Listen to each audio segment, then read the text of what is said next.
រឿងស្ដេចមួយអង្គទ្រង់ព្រះនាមមហាចក្រាមហេសរាធិបតីនិងស្ដេចស្រមោចខ្មៅ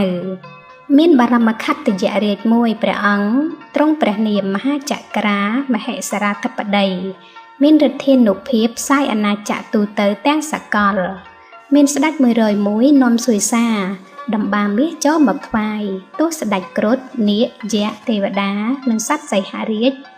ភ្យកខ្ជូរាជតោលៀងភា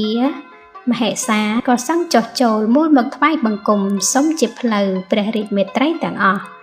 គ្រាកាលនោះមានស្ដេចស្រមោចខ្មៅមួយចង់ឡើងទៅសុំថ្វាយព្រះរាជមេត្រីនិងស្ដេចនោះដែរថ្ងៃមួយទើបស្ដេចស្រមោចនាំពួកបរិវារអាត្មាទៅកាន់ផ្ទះសេនាបតីដល់ហើយក៏និយាយថាអ្នកសេនាបតីខ្ញុំនេះមានចិត្តស្រឡាញ់ព្រះករុណាជាម្ចាស់អ្នកឯងនេះណា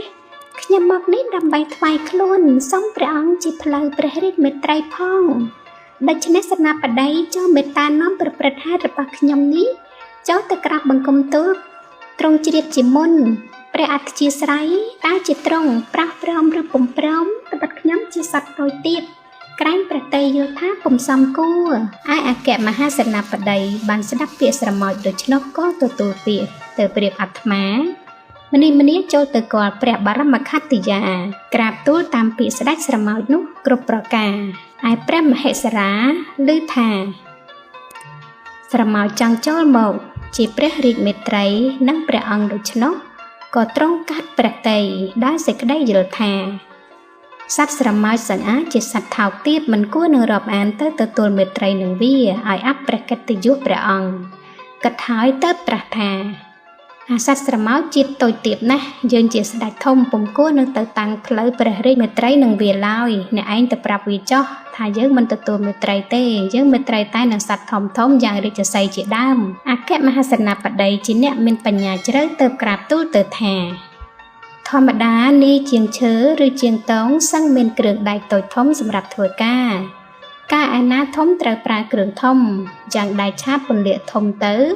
ឯណាតូចល្អិតត្រូវប្រើគ្រឿងតូចទៅដោយយ៉ាងការរាជការរបស់ព្រះអង្គធូលីព្រះបាទសប្តាហ៍ថ្ងៃនេះរាជការឯណាធំក៏ត្រូវប្រើយក្សឬគ្រុឌរាជសីជាដើមទៅបើរាជការឯណាតូចល្អិតមកដល់យើងត្រូវប្រើសត្វតូចទៅតាមការនោះដោយយ៉ាងសត្វស្រមោចក៏មានប្រយោជន៍ខ្លះដែរមានរឿងនិទានក្នុងទូជីដកគឺរឿងព្រះមហាសុតបណ្ឌិតពោធិសត្វថាកាលនោះព្រះបាទវិទេហរតរាជមានកែវបុរាណមួយជាគ្រឿងប្រដាប់រូបកែវនោះវែងមានរន្ធវាចជាសន្តានខ្ចៅ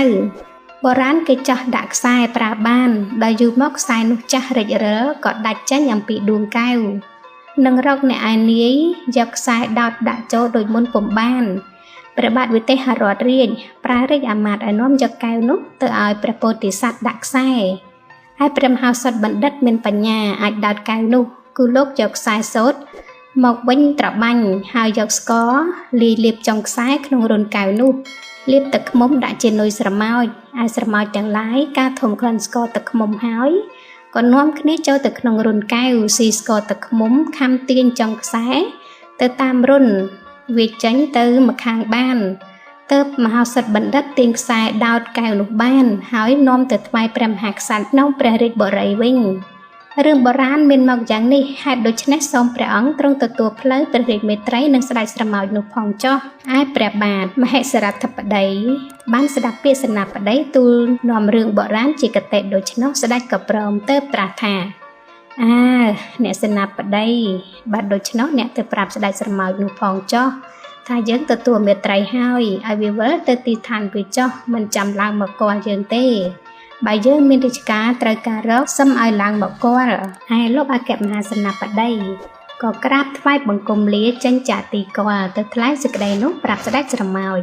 ស្ដេចស្រមោចក៏មានចិត្តត្រេកអរដោយសំក្តីប្រាថ្នាទើបលាសេនាបតីនាំពួកពលទៅកាន់លំនៅនៃអាត្មាវិញហើយលុះនៅមកមានការសម័យថ្ងៃមួយព្រះបាទមហេសរាធិបតី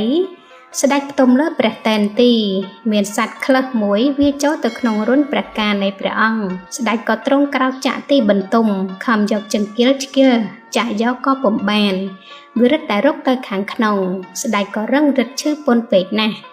ដាស់សម្ដេចព្រះទេវីនៅស្រីព្រះស្នំក្រំការឲ្យជួយយកក្លឹះនោះហើយអស់ស្រីស្នំទាំងឡាយមាននាងទេវីជាប្រធានសឹងផិតភ័យទីតីនាំគ្នាហៅពេទ្យមកប្រកបឱសថដាក់ចាក់ទៅក្លឹះនោះក៏មិនចេញឡើយព្រះបរមខត្តយរាជក៏រឹងរិតតែឈឺខ្លាំងតាំងពីមជ្ឈិមយាមយប់ត្រាដល់បញ្ជុសម័យស្ដេចក៏នឹកទៅដល់គ្រុឌនិយគុណធនកុម្ភ័នរាជសីនរសីឲ្យមកជួយព្រះអង្គហើយអស់ស្ដេចទាំងឡាយមានស្ដេចគ្រុឌជាដើមក៏មកកាន់ទីប្រជុំជំនុំគ្នាដើម្បីនឹងកាត់យកក្លឹះនោះជាកលាហលសឹងទុញទាល់តម្រេះប្រាជ្ញាទីតីពុំមានអ្នកឯណាមួយនឹងអាចយកអាសាបានគ្រាកាលនោះសេនាបតីក៏នឹកទៅដល់ស្ដេចស្រមោចក៏នាំពួកពលបរិវារអាត្មាមកកាន់ទីប្រជុំទើបសេនាបតីប្រាប់ថាប្រការណាជាម្ចាស់យើងមានទុកដោយសត្វតូចចូលទៅក្នុងព្រះការនៃព្រះអង្គអស់ពួកស្ដេចនានាសឹងទុញទាល់ប្រាជ្ញាទីតីសេចក្តីនេះតើអ្នកឯងគិតកាយយ៉ាងណាបានយើងរាល់គ្នាអស់តម្រេះប្រាជ្ញាហើយស្ដេចស្រមោចបានស្ដាប់ដូច្នោះក៏ទទួលយកអាសាទៅប្រើស្រមោចខ្មៅពីរជាសេនាទាហានឲ្យចូលទៅក្នុងព្រះការនៃព្រះមហាស្រាធិបតីឯស្រមោចទាំងពីរក៏នាំគ្នាចូលទៅខំទាញយកក្លឹះអំពីក្នុងព្រះការចេញមកខាងក្រៅបានហើយបង្ហាញដល់ប្រជុំជនមានព្រះបាទមហេសរាធិបតីជាដើមឯបណ្ដាប្រជុំជនទាំងឡាយសឹងមានចិត្តត្រេកអរសាទរមហិមានាំគ្នាសរសើរក្តីគាប់របស់ស្ដេចស្រមោចនោះជាអនេកបរិយាយផ្សេងហើយនាំគ្នាថ្វាយបង្គំលាចេញទៅកាន់លំនៅនៃទីខ្លួនទីតី